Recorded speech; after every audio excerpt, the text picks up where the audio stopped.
সময় কত তাড়াতাড়ি চলে যায়। আজ প্রায় 4 মাস হয়ে গেল আমি স্কুল ছেড়েছি।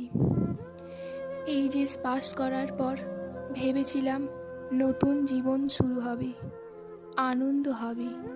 কিন্তু সত্যি বলতে প্রতিদিনই স্কুলটাকে ভীষণ মিস করি। আমার স্কুল একটা না, 3টে বিল্ডিং নিয়েছিল। আর এই 3টে বিল্ডিংয়ের সাথে জড়িয়ে আছে আমার 8 বছরের জীবন। সকালবেলা ইউনিফর্ম পরে গেট দিয়ে ঢোকার সময় পেয়ারের লাইনে দাঁড়িয়ে জাতীয় সঙ্গীত গাওয়া, তারপর ক্লাস, সব কিছু ছিল একটা নিয়মের মধ্যে বাঁধা সুন্দর জীবন। স্কুল মানে শুধু পড়াশোনা না, স্কুল মানে আমার বেস্ট ফ্রেন্ড হাসিনা। ও আর আমি ছিলাম আলাদা করা যায় না এমন দুটো মানুষ। এক বেঞ্চে বসতাম, একসাথে টিফিন খেতাম, স্যারের বকা একসাথে খেতাম, আবার একসাথেই হাসতাম। পরীক্ষার আগের রাতেও ফোনে করে কত কথা হতো। হাসিনা ছাড়া আমার স্কুলের কথা ভাবাই যায় না। আমাদের একটা দারুণ গ্রুপও ছিল।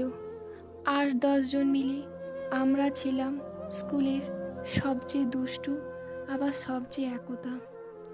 টিফিনের সময় মাঠের কোনায় বসে গল্প, সরস্বতী পুজোর চাঁদা তোলা, এই স্মৃতিগুলোই তো আসল। আমার সবচেয়ে বড় পাওনা ছিল শিক্ষক শিক্ষিকারা। তারা আমাকে খুব ভালোবাসতেন।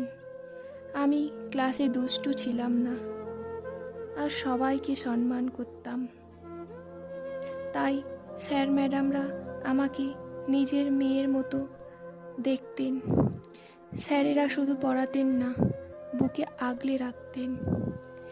এইচএসের রেজাল্টের দিন বলেছিলেন, মোটামুটি করেছিস, তোর কাছে আরও বেটার আশা করেছিলাম, কিন্তু ঠিক আছে, মন খারাপ করিস না।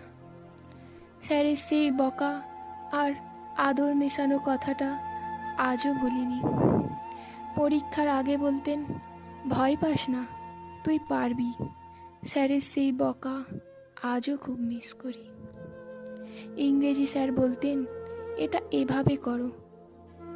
ভূগোল স্যার খাতা দেখে বলতেন, বাহ, ভালো লিখেছিস। তাদের প্রতি আমার শ্রদ্ধা আর ভালোবাসা কোনো দিন শেষ হবে না। আজ প্রায় 4 মাস পরেও মাঝে মাঝে স্বপ্ন দেখি স্কুলের বেল বাজছে। ঘুম ভেঙে বুঝি আজ যেতে হবে না। সেই খেলার মাঠ, সেই আমাদের সাজানো ল্যাব, ক্লাসরুম, সব মিস করি। স্কুল আমাকে শুধু সার্টিফিকেট দেয়নি, ভালো মানুষ হওয়ার স্বপ্ন দেখিয়েছে।